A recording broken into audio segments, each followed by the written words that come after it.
लौकिक कामना के लिए भजन करें तो क्या भजन से लौकिक कामना पूर्ण हो जाती है? संसारिक कोई कामना चाहे तो भजन से पूर्ण हो जाती है। हाँ, पहले पाप नष्ट होगा फिर कामना पूर्ण होगी। इसलिए अगर थोड़ा भजन हुआ और पाप अधिक है तो कामना पूर्ण तब तक नहीं होगी जब तक पाप नष्ट नहीं हो जाएगा।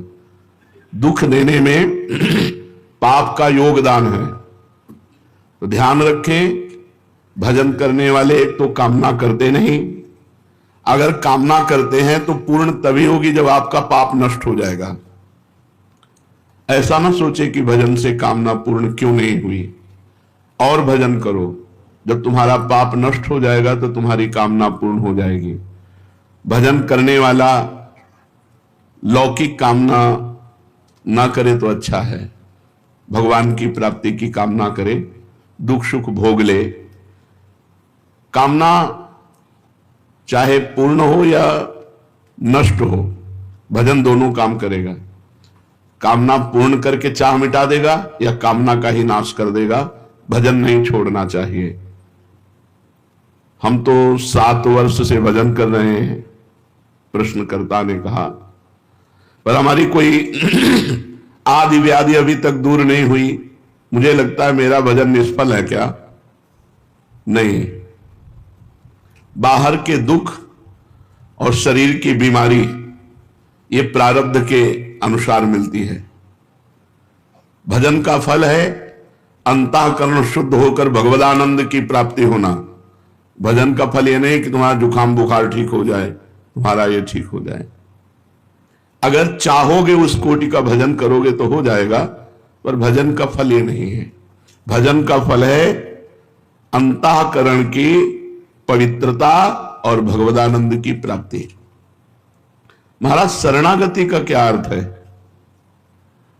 सब प्रकार से अपने सर्वस्व को, तन मन धन कामना वासना बुद्धि अहंकार सबको भगवान को अर्पण कर देने से शरणागति पूर्ण हो जाती है। तन मन धन कामना वासना बुद्धि अहंकार, इसमें अपनापन न मानना, ये सब भगवान का है, ऐसा अर्पण कर देना। अहंकार भी भगवान का है, बुद्धि भी भगवान की है, मन भी भगवान का है, चित्त भी भगवान का, तन भी भगवान का, धन भी भगवान का, मन भी भगवान। अब सारा भार प्रभु पे अर्पित करके हम निश्चिंत हो गए, निर्भय हो गए। बहुत बढ़िया बताया, पर ये होता नहीं है। इसका साधन क्या है? शरणागति, तन मन प्राण धन बुद्धि अहंकार सब कुछ समर्पित हो जाए। इसकी साधना क्या है? पहला, भगवान के अनुकूल ही सब कार्य करे, प्रतिकूलस्य विसर्जनम, श्री कृष्ण अनुकूलेन।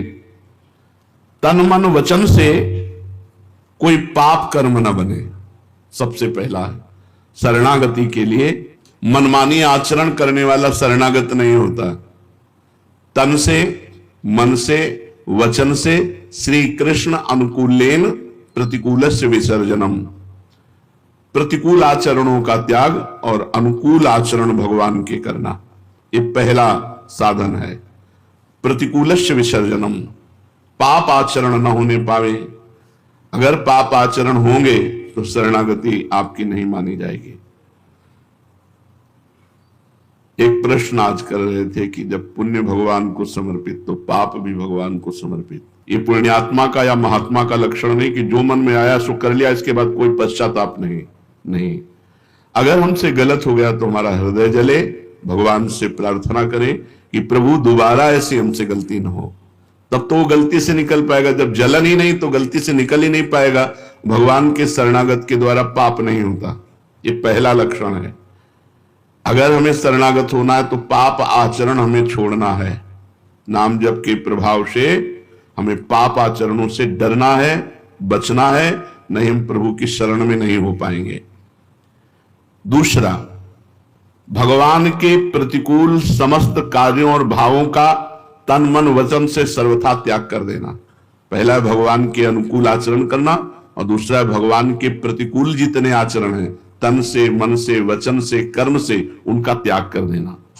तीसरा, एकमात्र भगवान में दृढ़ विश्वास, जो कुछ होगा सब प्रभु से होगा, प्रियाजू से होगा, पूर्ण विश्वास। चौथा, भगवान ही हमारे रक्षक हैं, किसी और का सहारा ना ले, भगवान ही हमारे रक्षक हैं।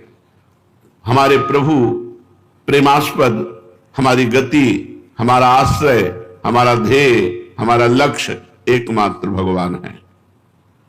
भगवान ही एकमात्र हमारे रक्षक हैं, वही हमारी गति है, वही हमारा आश्रय है, वही हमारा ध्येय है, ध्येय जिनका ध्यान किया जाता है, वही हमारा लक्ष्य है, दूसरा कोई नहीं, एकमात्र प्रभु।